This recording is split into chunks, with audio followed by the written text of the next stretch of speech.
Joyous day to everyone, and thank you for joining.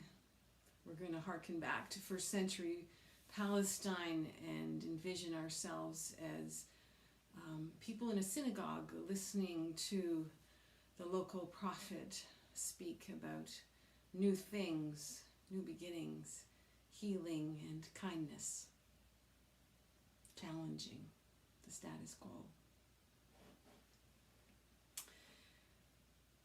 So from Luke 13:10-13, this is what we hear. Now he was teaching in one of the synagogues on the Sabbath, and just then there appeared a woman with a spirit that had crippled her for 18 years.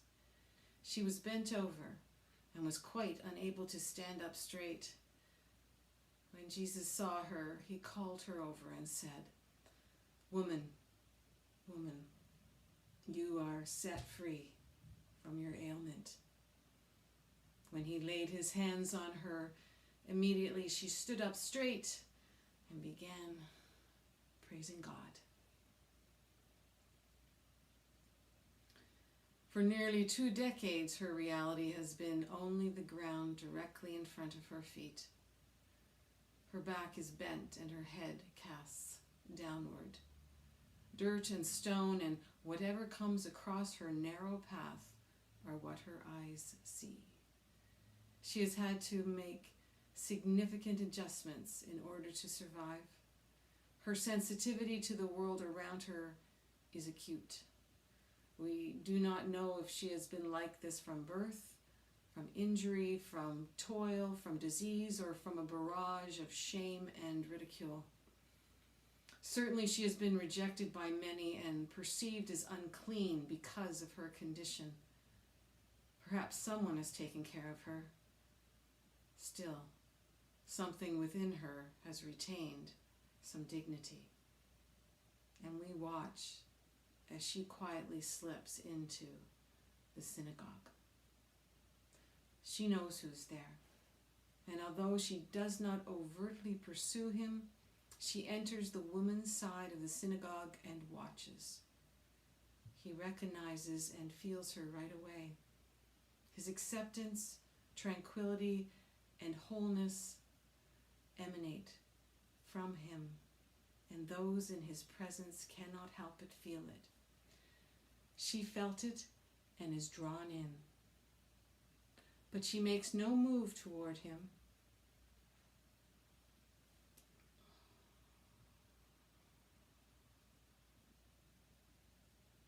She makes no move toward him.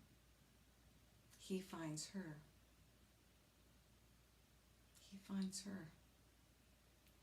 So woven into the energy of life is Jesus that he simply knows where there is suffering and responds.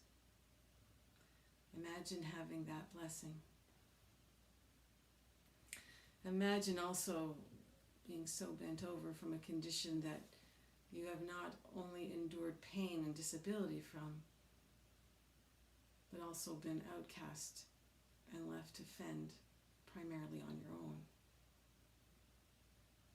How many of us are bent over from spiritual disability?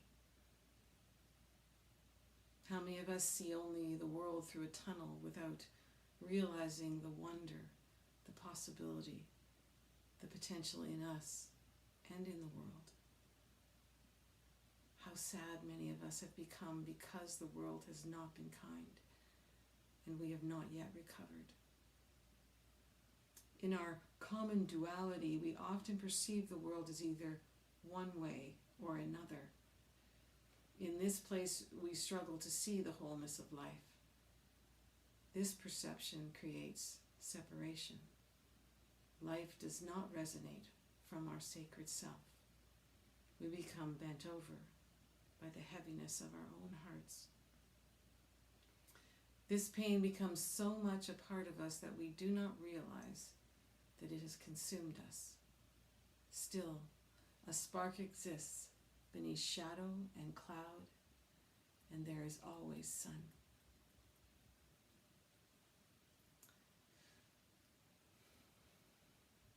The woman from Luke's story reaches past her brokenness and finds that spark enough to lead her to where Jesus is speaking. In this simple acceptance of need, she finds healing. By acknowledging her condition, however it has manifested, she cracks open her life and allows all that is sacred to flow out and flow in. Jesus knows this as soon as she enters his space. He feels both the suffering and the sun beneath. And this is what makes her whole. Her inherent spark and the grace that leads her to seek wholeness. And awaiting that intention is life-giving God, a place without separation, a life of freedom and acceptance for all that is sun and shadow, no more duality.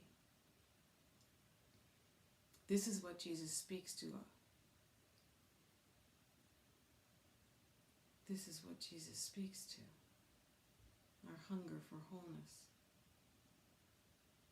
Our hunger for wholeness. Our need to be woven by God's grace and our inherent truth that all these things wait like a well-spread banquet, ready to feed us and bring us into holy wellness.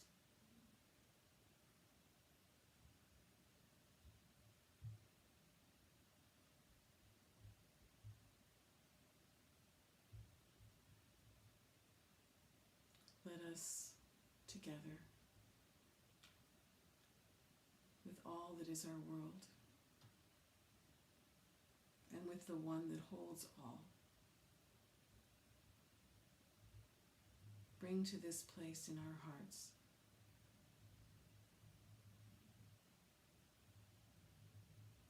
a prayer that opens up the world to its incredible potential of compassion, to the wonder that comes with healing, to the places where people celebrate new life, new beginnings, even in the midst of suffering. We can still celebrate what is happening and grieve with the desperate, the dying, the hungry, and the sick.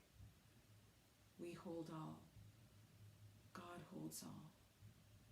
And God holds us.